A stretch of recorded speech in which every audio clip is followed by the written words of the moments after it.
Hi, everyone. Today we're going to talk about ways that you can make your workbook more versatile and easier to update by avoiding hard-coded formulas. So right now I have this example of this table where we're looking at the pharmacy premium over different years that's being trended forward. So it starts off at $15 in 2022, and we trend it forward by 3% each year up to 2026 to get our updated premium. Now, right now, I have the numbers in here to do the calculations for all of this, and this workbook would be a total pain to update. Let's say that your boss comes to you and says, hey, actually, we want to do a 6% trend. Well, then you'd have to go through each and every one of these formulas and update the 0.03 to 0.06. Or let's say that you wanted to start with the 2020 premium of 1450. And so then you'd have to go through and change the exponent and change the starting amounts. So basically, having these values up here in the formula makes it really hard to update, and it makes it a less versatile workbook. So what we're going to do is we're going to do a better example of how we can handle this. So I'm going to have my assumptions over here in blue. Notice that I have them grouped because I think it looks nicer to not have them shown in the exhibit. And we're going to have the year that we're starting with, what the starting premium is, and what our annual trend is. So now I'm going to update this formula here.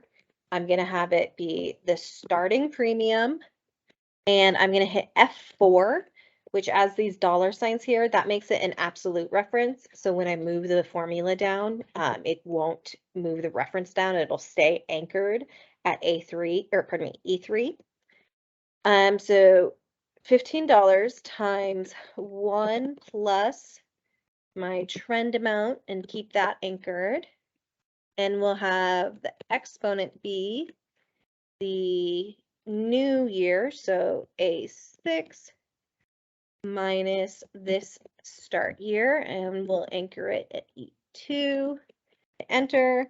And I'm going to pull these formulas down. Okay. And so you see that I have the exact same results between the two versions of the workbook, or pardon me, the two versions of the tab. But this one is so much easier to update because, like I said, let's say instead we're going to look at 2020 with a 6% trend, and it starts at 1450. I just type it in once here, and it makes the update through all of my formulas. And that might seem trivial with just these few formulas here, but let's say those assumptions are used throughout an entire workbook.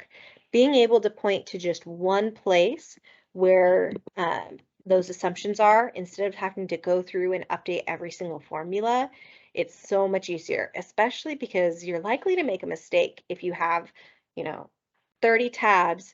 It's very likely that you'll accidentally forget to update the formula in one place if they're hard coded. So having these assumptions pulled out separately makes it much more versatile and easier to check.